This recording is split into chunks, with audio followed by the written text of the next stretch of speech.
परावर्तन। इस वीडियो में परावर्तन की परिभाषा, दर्पण द्वारा प्रकाश का परावर्तन, प्रतिबिंब और छाया में अंतर।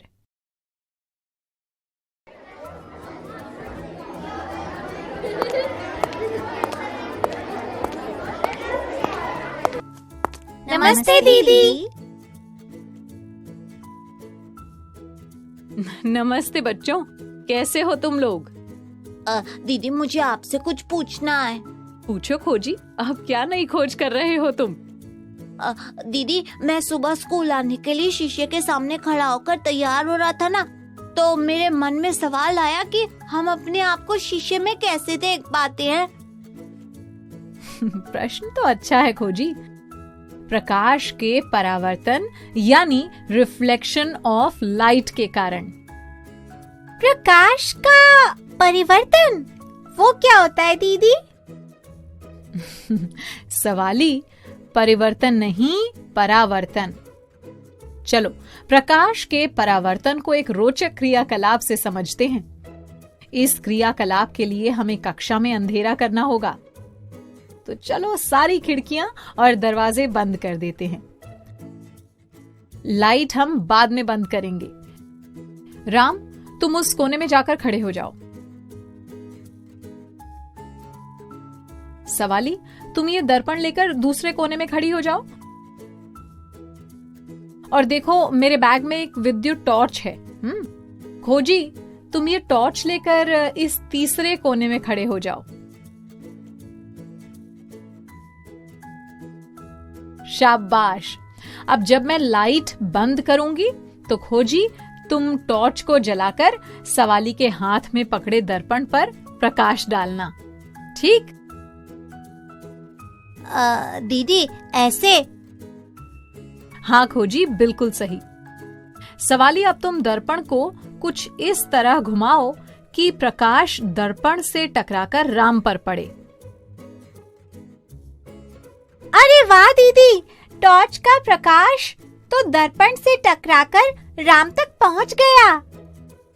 हाँ सवाली, देखो इस समय टॉर्च यानी प्रकाश स्रोत से आता प्रकाश वायु में चल रहा है, तो वायु हुई माध्यम और दर्पण के पृष्ठ से टकराकर प्रकाश वापस वायु में ही आ गया। यही तो है प्रकाश का परावर्तन। जब प्रकाश एक माध्यम में चलता हुआ किसी पृष्ठ से टकराता है और टकराकर वापस उसी माध्यम में लौट जाता है, तो इस परिघटना को प्रकाश का परावर्तन कहते हैं। अब समझ आया दीदी। एक बात और बच्चों, प्रकाश की जो किरण प्रकाश स्रोत से आकर पृष्ठ से टकराती है उसे आपतित किरण यानी इंसिडेंट रे कहते हैं, और जो किरण पृष्ठ से टकराकर दोबारा उसी माध्यम में लौट जाती है उसे परावर्तित किरण यानी रिफ्लेक्टेड रे कहते हैं। दीदी, परावर्तन से तो प्रकाश की दिशा ही बदल गई। बिल्कुल ठीक सवाली, प्रकाश से परावर्तन की दिशा बदल जाती है। इसे और अच्छे से समझने के लिए अब हम संपर्क भैया के पास जाएंगे।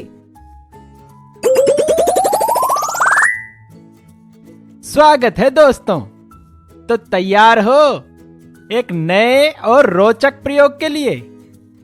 आज हम देखेंगे कि परावर्तन के कारण प्रकाश कैसे अपनी दिशा बदल लेता है। इस प्रयोग के लिए हमें चाहिए एक समतल दर्पण की पट्टी, एक कंघी और कंघी को खड़ा करने के लिए क्लिप्स, एक प्रकाश का स्रोत जैसे टॉर्च और एक रंगीन कागज का टुकड़ा।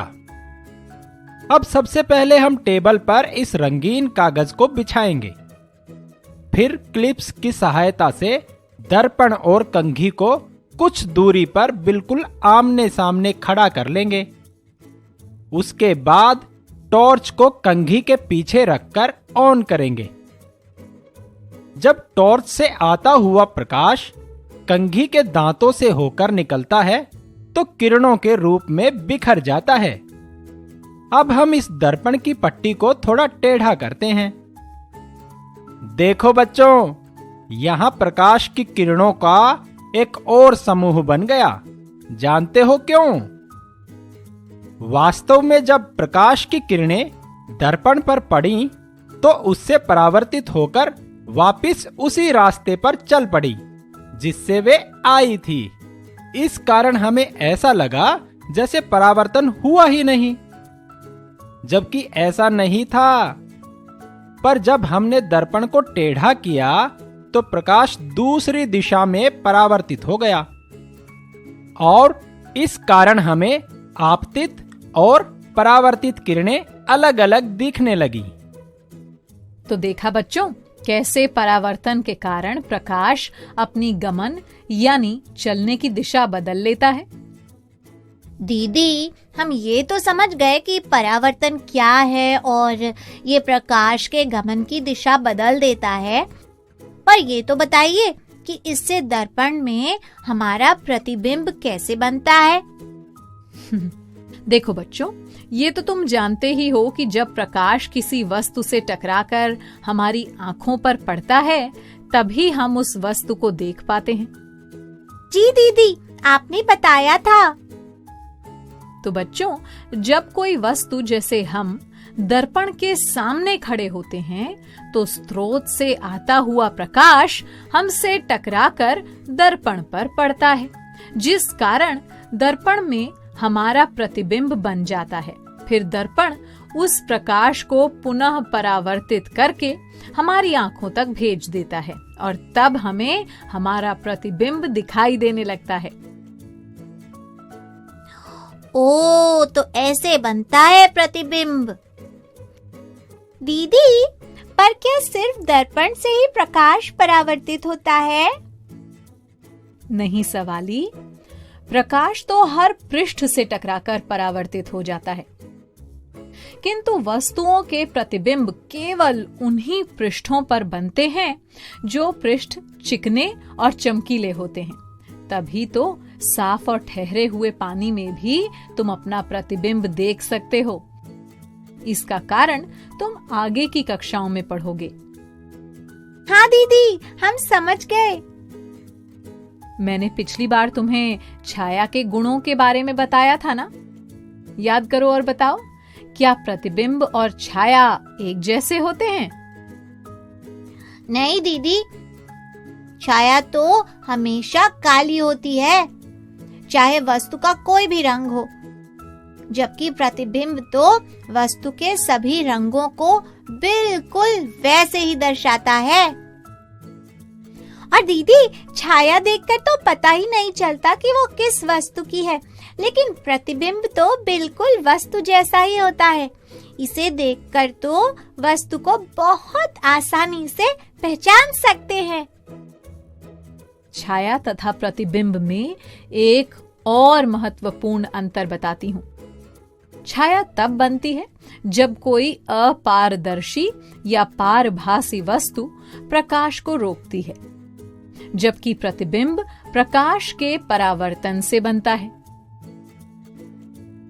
हाँ दीदी, अब हम समझ गए।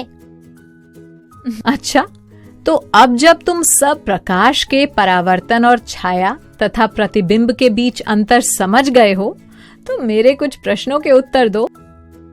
प्रकाश के परावर्तन से तुम क्या समझते हो? मुझे याद है दीदी, जब प्रकाश एक माध्यम में चलता हुआ किसी पृष्ठ से टकराता है और टकराकर वापस उसी माध्यम में लौट जाता है, तो इस परिघटना को प्रकाश का परावर्तन कहते हैं। शाबाश सवाली। क्या हमें एक चिकनी और चमकती हुई धातु की थाली में अपना प्रतिबिंब दिखेगा? दीदी, चिकने और चमकते पृष्ठ दर्पण की तरह ही काम करते हैं, इसलिए हमें उनमें अपना प्रतिबिंब दिखेगा। बिल्कुल सही खोजी। अच्छा, अब छाया और प्रतिबिंब में अंतर बताओ। दीदी, वस्तु किसी भी रंग की हो, उसकी छाया हमेशा काली होती है, जबकि प्रतिबिंब वस्तु के रंग का ही होता है। और दीदी, छाया से वस्तु की आकृति पता नहीं कर सकते, लेकिन प्रतिबिंब वस्तु की आकृति को बिल्कुल साफ दर्शाता है। हाँ, और याद है ना, छाया तब बनती है जब वस्तु प्रकाश को अपने में से जाने से रोकती है, जबकि प्रतिबिंब प्रकाश के परावर्तन के कारण बनते हैं। यानी प्रकाश न हो तो प्रतिबिंब बने ही ना। बहुत अच्छे बच्चों, तुम्हारे उत्तर सुनकर लगता है कि तुम्हें सब समझ आ गया है। चलो अब संपर्क भैया से मिलो। मैं आया आया आया आया आया।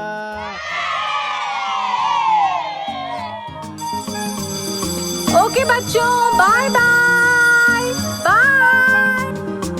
बच्चों अब मैं जाती हूँ, कल फिर मिलने आती हूँ। इंग्लिश में अब होंगी बातें, मैथ सीखेंगे हंसते गाते। पहेली, किस्से और कहानी सुनना अब तुम मेरी जुबानी। बात पड़ी है सीधी सीधी, मैं हूँ आपकी संपर्क दीदी। संपर्क फाउंडेशन।